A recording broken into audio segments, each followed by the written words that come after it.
Bonjour, bonjour à tous, bonjour à toutes. J'espère que vous allez bien dans cette situation, cette période un petit peu difficile pour nous tous. Je suis Thierry Gandolfi, praticien de santé naturopathe et hypnothérapeute. Et justement, pour pouvoir vous accompagner dans cette période un petit peu compliquée, j'ai décidé de faire une vidéo justement sur le stress, ce fameux stress qui nous gâche la vie pour que vous puissiez trouver des alternatives plus naturelles pour gérer votre stress. Alors le stress, il y a de nombreuses sources de stress, par exemple les tensions familiales, la pression au travail, le confinement, évidemment, les maladies. Le stress est un ennemi qui est invisible, il fait partie de notre quotidien et nous avons tendance à le banaliser, à ne pas forcément le reconnaître. Certaines personnes ignorent même parfois qu'elles sont en état de stress chronique depuis de longs mois, depuis très longtemps. Elles n'arrivent pas à reconnaître cet état de stress. Pourtant, le stress reste un phénomène qui est détectable au travers de nombreuses manifestations, mais encore faut-il savoir les identifier. Il est aussi très important de comprendre les mécanismes du stress afin d'y faire face au quotidien de façon claire et ainsi tenter de mieux gérer notre stress, notre comportement lors de situations stressantes. Comment réagir? Quelles sont des solutions naturelles à apporter? C'est ce que je vais tenter d'expliquer dans cette vidéo. Alors le stress c'est quoi? Eh bien, c'est une réaction tout d'abord qui est saine, qui est vitale à notre corps, à notre organisme. Il permet à notre corps de mieux réagir, de se défendre, de s'adapter face à une variation brutale de notre environnement ou de notre équilibre interne.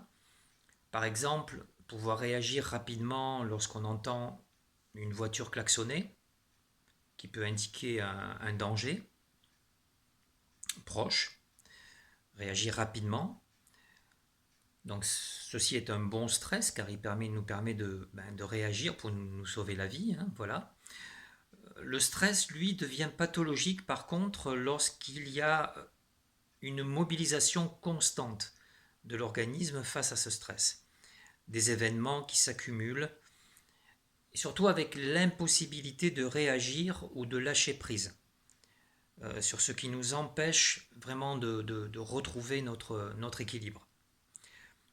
Lorsque l'état de tension se prolonge, l'organisme subit alors la situation et finit par s'épuiser.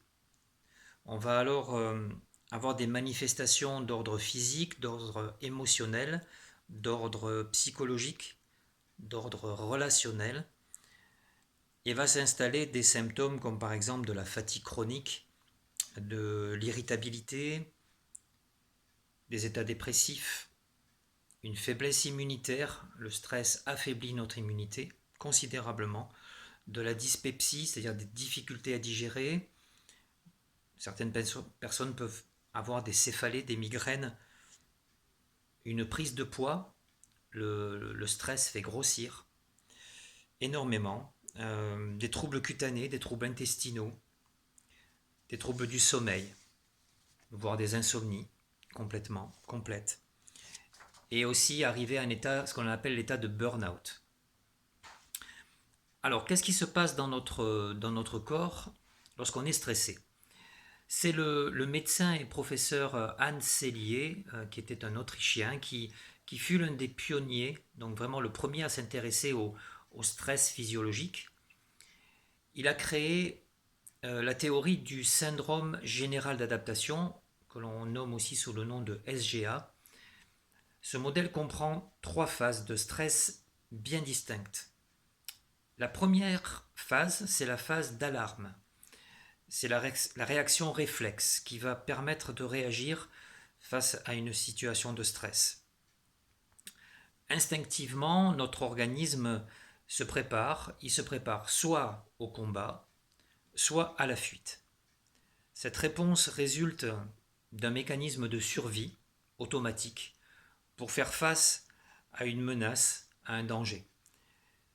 Physiologiquement, dans notre corps, ce phénomène se traduit par la libération de différentes hormones, principalement l'adrénaline, la noradrénaline et la dopamine. Cette libération d'hormones va entraîner une augmentation de notre respiration. Donc la respiration devient plus rapide, la fréquence respiratoire devient plus rapide, un niveau de vigilance plus accru, plus fort, une augmentation de la fréquence cardiaque, notre cœur s'emballe, et une augmentation de la tension artérielle.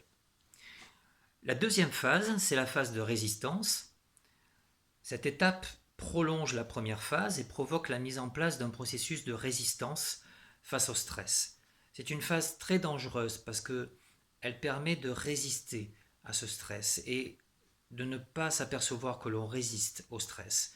Les mécanismes d'adaptation s'amplifient et les réserves d'énergie, au contraire, elles, se consomment, diminuent. Au niveau hormonal, on a une dégradation de notre système nerveux, ce qui va enclencher la libération du cortisol. Le cortisol, c'est une hormone fabriquée par la corticosurrénale qui stimule la fabrication de glucose. Le glucose donnant l'énergie nécessaire à notre organisme pour se défendre et résister au stress. D'où la prise de poids dans le cas de cette phase, puisque le glucose est sécrété en permanence. En parallèle, on a aussi une fuite du magnésium qui s'enclenche par les urines. La troisième phase, c'est la phase d'épuisement. Donc la phase 3 du syndrome d'adaptation généralisée. Donc si le stress perdure, l'organisme est alors véritablement en souffrance. Les capacités énergétiques de notre corps sont épuisées, le système de régulation de l'organisme hormonal est dépassé et la machine de notre corps s'emballe. C'est dans cette phase de stress chronique que les symptômes les plus néfastes vont apparaître.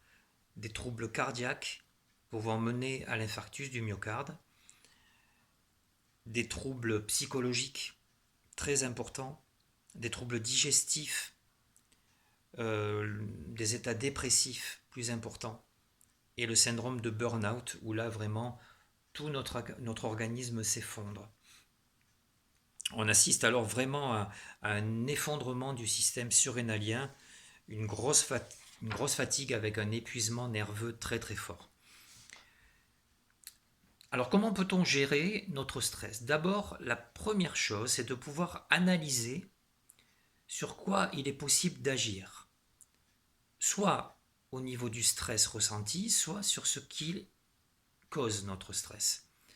Prendre le temps de comprendre la situation et d'agir pas à pas.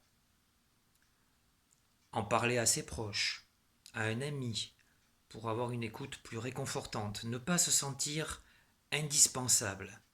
Connaître ses limites. Certains professionnels de la santé peuvent vous aider.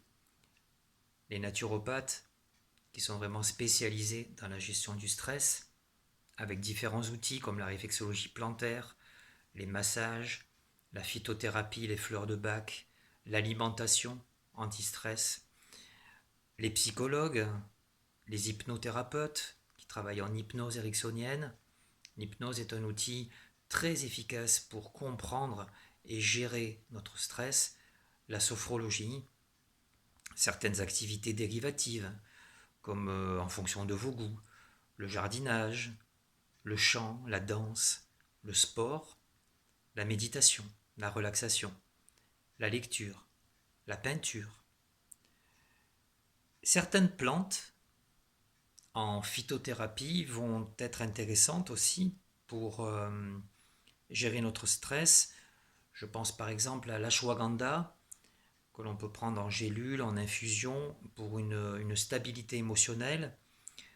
L'éleutérocoque, le ginseng, qui sont des plantes adaptogènes qui augmentent la résistance physiologique de notre organisme en cas de stress. L'éleutérocoque, donc le ginseng sibérien qui va justement soutenir la fonction immunitaire, tonique, qui vraiment soutient l'organisme en cas de stress, en cas de fatigue. Vous avez aussi une autre plante qui s'appelle la Rhodiola rosea, qui est une plante vivace aux propriétés adaptogènes très importantes. Elle aide notre organisme à s'adapter au stress émotionnel. La rhodiola est un anxiolytique naturel.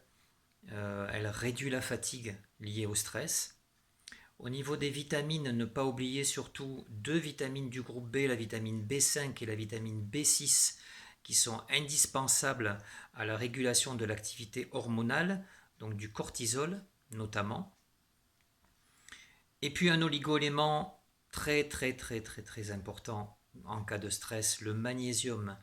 Le magnésium plutôt sous forme de biglycinate de magnésium, qui est un minéral anti-stress par excellence, qui agit sur l'anxiété, sur l'hyperémotivité, sur l'irritabilité, sur les troubles du sommeil, sur la fatigue.